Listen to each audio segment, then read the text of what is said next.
It's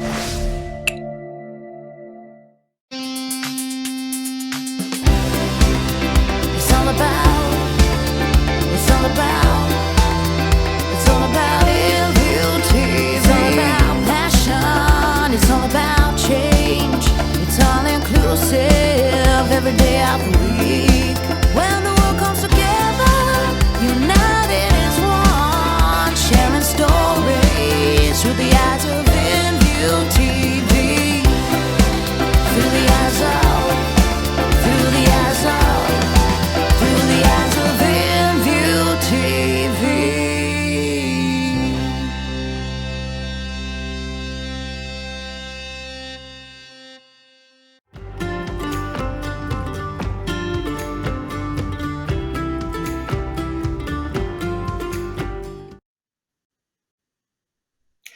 Welcome to the Midday Muster on our brand new day, Sundays. I'm aware that people are going back to work and their Mondays are becoming a little bit busy, so I decided it's time that we change the day to Sundays at midday so that more of you are still able to tune in as the world slowly returns to normal. I mean, fingers crossed. We don't know what's going to happen in the next few months, but fingers crossed we'll be getting back to normal pretty soon.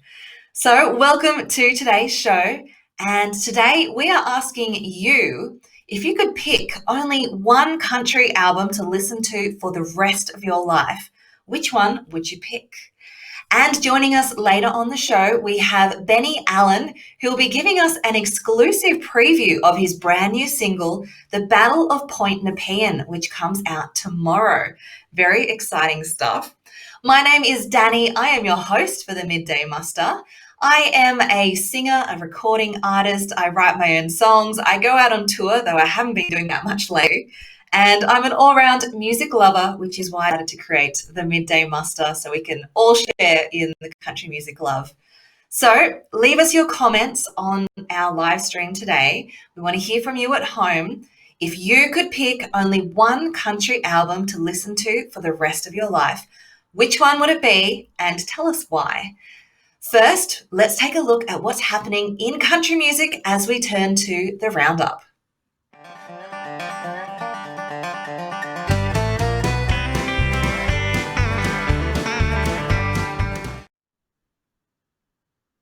The Dani Ute Muster has officially been postponed to 2021, despite announcing its lineup last month. The music festival was set to take place in Deniliquin, New South Wales in October, with the Angels, John Williamson and Troy Cassar-Daley as headliners. The organisers say due to the evolving COVID-19 conditions, it was no longer possible to predict what regulations would be like in October. All tickets will be valid for next year's event, and refunds are only available up until September 30th. The band, formerly known as Lady Antebellum, are continuing to dominate the headlines this week. The band recently changed their name to Lady A due to the word antebellum's association with slavery, in a move to be more racially sensitive, but ended up taking the name of a black blues singer, Anita White, who has been performing as Lady A for the last 20 years. The band is now suing the singer for use of her name. Negotiations fell through. Anita White said that since the band changed their name, her fans have struggled to be able to find any information about her on search engines like Google because they're now flooded with Lady Antebellum information. She had issues distributing her latest music to streaming platforms due to the confusion. Subsequently, she wanted compensation for use of her name, but the band are instead suing her to prove their trademark claim to the name. Interesting stuff. Tamworth's Hats Off to Country continues its live stream festival today. This afternoon, you can watch Christy Cox live from Nashville, Catherine Britt, Darlinghurst, Simply Bushed, and even a line dancing workshop held by Chris Watson, who you might remember was on our show 2 episodes ago. Head over to the Hats Off to Country Facebook page to watch the shows. A new online music platform dedicated to Australian country music launched this week. Country Music Out Now is an app created by artist Michael Bryars that provides all the latest singles and music video releases from Aussie artists all in one place.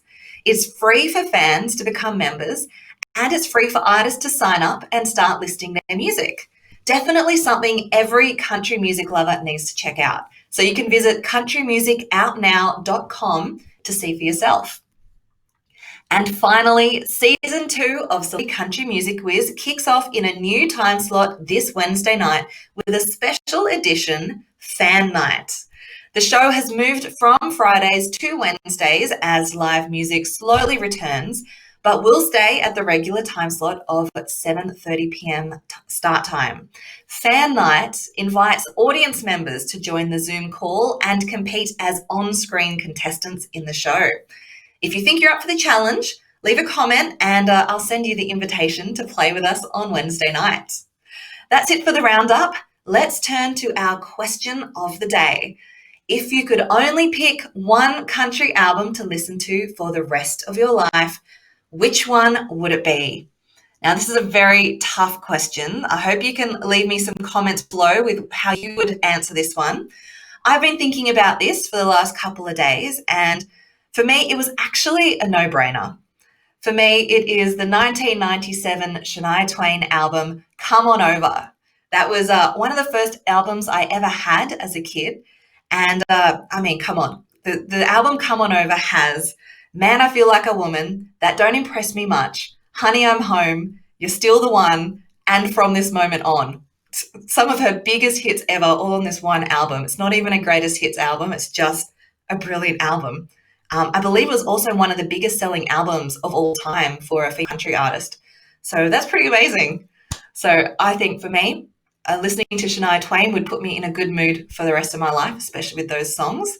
I think they cover everything. They cover your party moods. They cover you've got your love songs. You've got your more chilled out songs. So Shania Twain, Come On Over is my answer to that question. I did ask some people to send in their responses to these questions. Ellen from Dubbo has sent in a video answer for us. Let's have a look at the tape. Danielle, the album I have chosen is one by Jimmy Little, Country Sounds, produced in 1974. Thank you. Bert said he had hundreds of albums he wanted to pick, but he wanted to choose an Australian one, and he'd always been a fan of Jimmy Little. He says Jimmy spent a lot of time in Dubbo, where Bert lives, and Jimmy also passed away in Dubbo. He said he also found an old Slim Dusty album called Sing-Alongs that was a close second, but Jimmy won out. It looks like a great album. I actually haven't heard that album, so that's something for me to go and listen to this week. Renee Jonas from Sydney had such a hard time choosing that he actually had to narrow it down to a top 3. Let's see which albums she picked. Hi, Dani.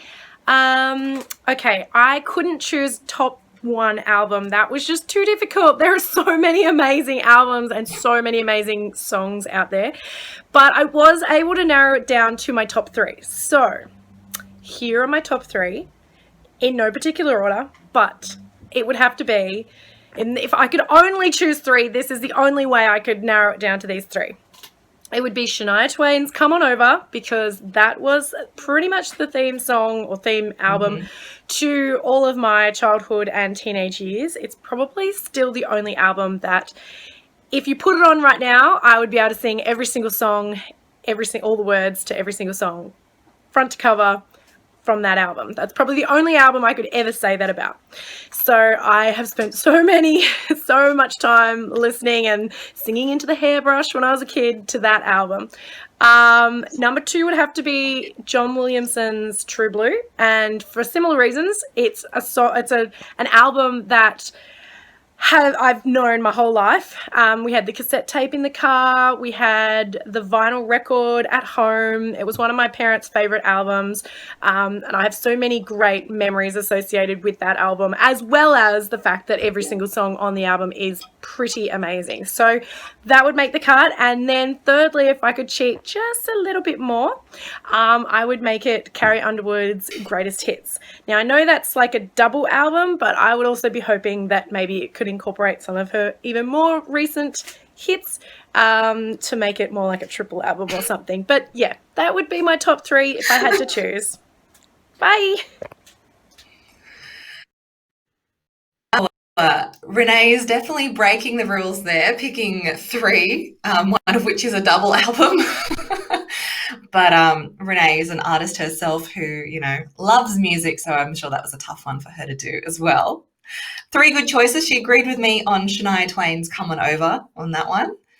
And finally, actually, before we do that, Robert says his favourite album would be the late Kenny Rogers' Greatest Hits. That's a great suggestion as well. Good one, Robert.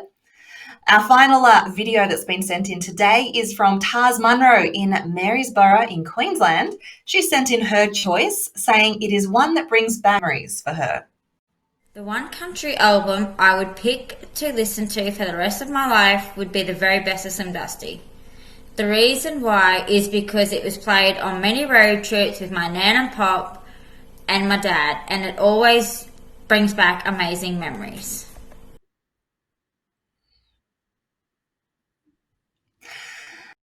Okay, so sentimental reasons being a good one to pick your favourite album forever and ever. A lot of people saying Slim Dusty is their choice. I saw before we even started the show, Maddie Harkin left a comment saying that Slim Dusty would be his choice as well. Keep leaving me your comments. We're going to look at them in a little bit. But first, I think we need to bring on our musical guest for the day. Eddie Rourke said, Defying Gravity by Keith Urban. Awesome album. Every track is amazing. I bet it is. Keith's got so many albums. It's very hard to choose just one Keith album. I know it's very tempting to go for greatest hits, but there is also so full about an album that's just, one cohesive piece of art as well. So great choice there by Eddie. I did see Mark Edson was asking how you send in videos. Mark, all you got to do, well, actually, send me a message after the show, Mark, and I'll let you know how to send in videos. I've been using my Facebook supporters group on Facebook. My supporters group on Facebook. I've been telling them the question ahead of time, getting them to send in videos. Mark, I'll make sure you're in that group so that you can send in videos for our future questions of the day. But first, let's move to our next segment where we invite artists to share stories behind their new songs and perform them live.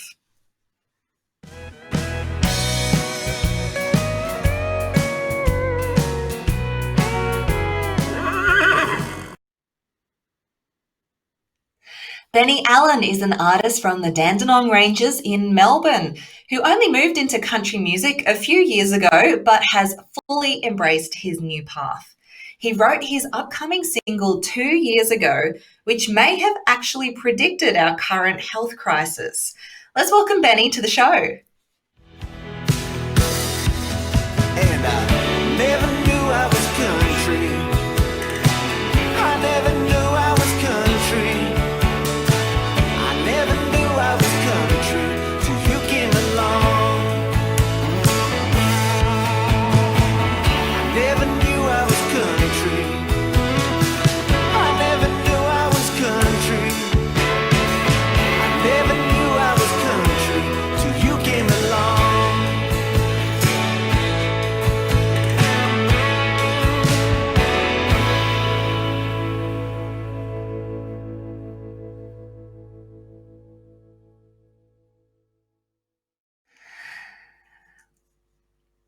Welcome to the show, Benny. Thank you so much for joining us today on the Midday Muster on our brand new day of Sundays. How's life for you down in Melbourne at the moment? Look, life is great, and thank you so much for having me on today. I really do appreciate it. Oh, you're very welcome. So obviously things are not going great down in Melbourne with, spikes in the number of cases of COVID every day. I'm glad you're keeping safe out in the Dandenong Ranges. How has the current climate been affecting your music, especially your live gigging ability? Well, that's been the big change, I guess, for all of us, since March, where you haven't been able to get out on the road at all. That's where I make, most of my music money is from actually performing live. selling merch, selling CDs, that sort of thing. And unfortunately, when you're not playing, you usually don't end up with people buying your merch. So it's been a bit quiet music wise, but that's why I sort of took the opportunity to try and be creative. Yes, and you've been doing lots of live streams, which, well, obviously it's an idea I believe in too with with all my live streams. What have you been doing differently with your live streams though? Because I've been seeing some interesting things going on your Facebook page. Look, the big thing that I found was I I was planning to get out on the road and start traveling and start touring this year, and of course couldn't. And the concept that I had was to do a ballads and breweries tour, where I was going to take the piano and the guitar and go to breweries around the country, play some music, have a few beers with people there, and generally enjoy life. And of course, couldn't get out on the road, so we came up with the concept of doing the virtual tasting tour, where each night I'd crack open a beer, play a few songs, and have a chat to fans that would come along on the Facebook Lives. And it turned into something that people were really enjoying coming along to, and people were then finding out what I was going to drink the next night, so they could drink along with me, and it became a really great community event. And were you giving a review of how the beer tasted? Are you an expert at this? Uh, Definitely not an expert, and that was a caveat that I put out at the start of every show. But I know what I like, and yes, fortunately, I liked everything, so that was that was good. I'm just a not an aficionado, just a fan. Hmm. Yes, exactly. That's actually what the word amateur means, just someone who loves something a lot. There we go. Well, you've been doing some remote recording during lockdown as well. So you've been recording at home and sending your tracks off to a producer in Sydney, Michael Carpenter, who we had on our very first episode of this show. What's that process been like? It was really an interesting process, and it was something that was very very new for me to try and get a microphone set up at home that you could try and do some recording with at a professional level. And Michael was great to work with because, firstly, as a producer, he knows his stuff, so, back to front. And he'd actually put out his own Facebook Live probably about a month before I approached him. That was along the lines of saying, "Look, throughout this process, we can work remotely. You can send things to me, we can send things back and forth, and we can start, building a track for you." And so I approached Michael. He'd previously recorded Places I've Never Been for me, and got talking about this new single. And he was very excited as well, just about the concept. Doing something as a bush ballad was something that was very different for me, and it was great to be able to lay down the demo track down here in Melbourne, send some guide vocals up. Michael did the instrumentals up there, bit of back and forth. I put the professional vocals down that Michael then mixed to, but as well, he was then able to get Luke Moeller involved over in Nashville, and Luke did the fiddle parts. And so we've been able to record this song about quarantine while we were all in quarantine. It's been an amazing process. That's the beauty of the internet. We're able to collaborate all over the world. And in a time like this, it's proven just how important that is. So, your new single is The Battle of Point Nepean, which you actually wrote 2 years ago about Victoria's first quarantine station. That's very prophetic that 2 years ago you're writing about quarantine, and now you've picked the perfect time to release it when we're in quarantine. What was the story behind, choosing this topic to write about? Look, as people that may have listened to my Places I've Never Been song would know, I like to get out and about. I like to go visit the other towns, and it's been something that, in terms of touring, that I've really loved about being able to take music to other towns. And not only do I get to play in front of people, but I then get to explore the town, learn a bit about its history, and quite often you get stories to write songs about, both from what you see in the towns or the people that you meet there. And I went down to Point Nepean. I knew there was some old military infrastructure down there. For those that don't know, Port Phillip Bay is sort of Melbourne sits at the top here, at the tip of my fingers, and we've got 2 points on either side, which is we've got Point Nepean and we've got Point Lonsdale on the other side, and they set up cannons at either of the points, so that if anyone decided to invade Melbourne, we were going to be well protected. And of course, they forgot that Melbourne's just far away from everything, so they never needed to use them for that reason. But yeah, they set up this military infrastructure down there, and that's what I went to look at was the old fort that was down at Point Nepean. But once I was down there, I found that there was this whole history to do with this first quarantine station that had been built down there. That 168 years ago, ships were being sent from London to Sydney, and word got out that there was, these very infectious people on board, and people were dying. And Sydney went, "We don't want them. Send them down to Melbourne." And so, once the boats got down here, Melbourne went, "Let's not let them in. We'll put them out there on the point until we work out what we're going to do." And so, they just, unloaded these boats where, people had died on board, people were sick, and they just dumped them out on the point. They had to build a canvas village that they just lived in tents. There was no infrastructure down there at all in terms of housing. The timber that was down there was no good for building anything out of. So, like for quite a period of time, there was no buildings. The people that were dying were being buried in shallow graves without coffins because, again, no timber down that end of the world, for them to do anything with. And it took quite a while for it to really develop into being able to support things. But yeah, I came away just having been there and having learnt about this part of history, and just knew that I had to tell the story. So I think a week later I'd written the song, and always had this plan that it was going to be released round about now, but had no idea that I'd be releasing a song about quarantine during quarantine. Yes, well, luckily, that's no longer the solution to people with a virus, to just dump them out on the point and say, "Fend for yourself." That would be awful if that was happening now. I'm so curious. I want to hear this song. So, Benny, have you got your guitar handy? Can you play us the new song? Oh, here's one I prepared earlier. Oh, look at that. Just happened to have it right next to you. There we go. Just happened to. So, yeah, this is the Battle of Point Nepean.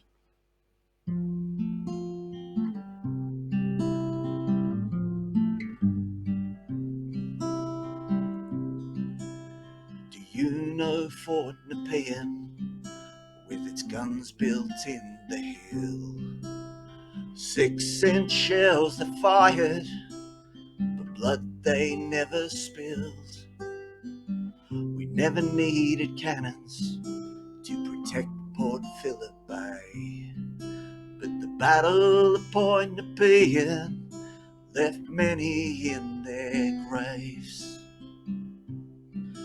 In November 1852, ship came from London town, bound for southern Australia.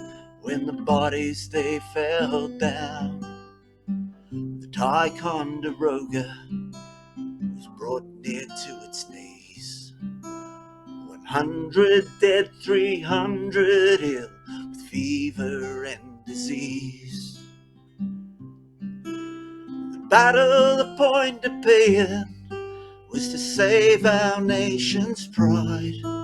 So many thousands perished, never made it out alive.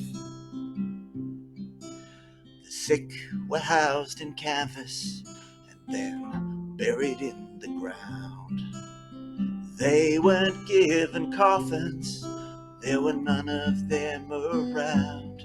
The dead were buried shallow, as no one would dig deep, afraid that the perished would give the secrets that they keep.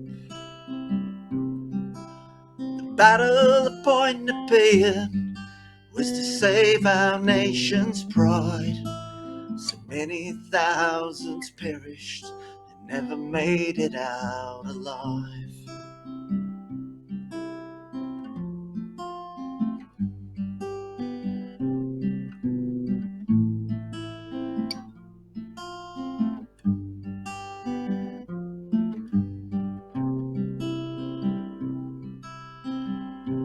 William Walker's son John, he died of whooping cough. The first among the hundreds to be buried in a box.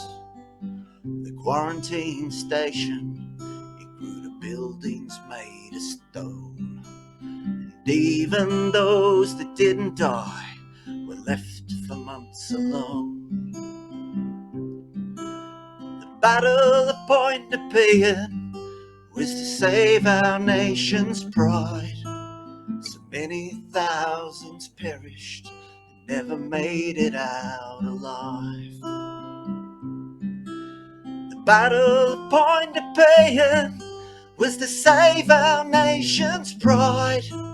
So many thousands perished and never made it out alive. So many thousands perished and never made it out alive.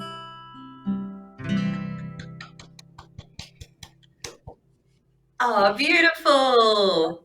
Oh, thank you so much, Benny. That was gorgeous. I have to say, I think that's my favourite song of yours that I've heard yet. And I've been listening to you for the last few years, and it's amazing to see how much you've grown. And this song, whoa, just suits you so well and shows how far you've come in the last few years. So I love it. You should be really proud of that one. Thank you very much, mate. I really appreciate that. Well, you have to know I wouldn't be letting you get away with the question of the day. We've had so many fans leave their comments. Keep leaving your comments. We're going to get to them in just a second. But Benny, I have to know from you, if you could only choose one country album to listen to for the rest of your life, which one would it be? Well, Dani, you know, I'm a shameless self-promoter, so I would probably go with Benny Allen's Never Knew I Was Country. Where are we? There we go. Which side of the screen do I have to move this to? There we go. Benny Allen's Never Knew I Was Country. That's perfect. That is the one album that everyone should listen to for the rest of their life. At least until I get my second Okay. album out. Well, you heard it at home. If you've heard the recommendation from Benny, you've got to listen to that one. So I'm sure people can get that off your website. Benny, would that be true? Yeah, that's correct. So if people head to bennyallen.rocks, that's got all the links on there for buying, whether it's digitally or whether you're wanting hard copies. Definitely head there, and yeah, it'd be great if people wanted to buy that. But the other big thing that would be fantastic for everyone out there is if you could pre-order the Battle of Point Nepean today. Jump onto iTunes, pre-order it, and it'll pop up at midnight tonight in your iTunes, and you'll be able to listen to the full version of that song. That is exciting. Good luck with the charts. I hope you make it up the iTunes chart all the way to number one. I feel so privileged that we got the exclusive preview here on the Midday Muster before the show comes out the song comes out tomorrow. So all the best with it. It's a great song, and I hope it does really well for you, Benny. Look, thank you so much, Dani, and I really appreciate the opportunity to have a chat with you today. Oh, you're very welcome. All right, we'll talk to you soon, Benny. See ya. See you, mate. Bye. All right, so we just heard from Benny what his album that he could listen to for the rest of his life was. Of course, it was his own album. I've seen lots of comments have been left with people listing which album they would choose. Let's have a look at some of your comments on our question of the day. Mark Edson saying he listened to Fresh by Melanie Dyer 1 million times. That is a great album. I did listen to that one quite a few times as well. Melanie is a fantastic writer. I can't wait to hear her next album as well. Beck Gracie is saying The Ranch is a great album as well, an absolute killer. The Ranch, I believe, is a Keith Urban album, probably her pick of her favourite Keith Urban album. What else have we got?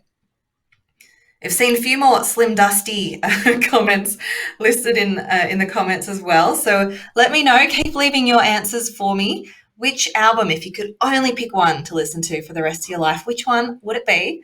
I'm going to have to go listen to these all later. I'll have to set a playlist and make sure I listen to them all. As I said earlier, for me, it is Come On Over by Shania Twain, all the way back from 1997, but just a classic album that shaped a lot of my own love for country music, shaped the sort of songs I'm writing today still, 20 plus years later since that album came out.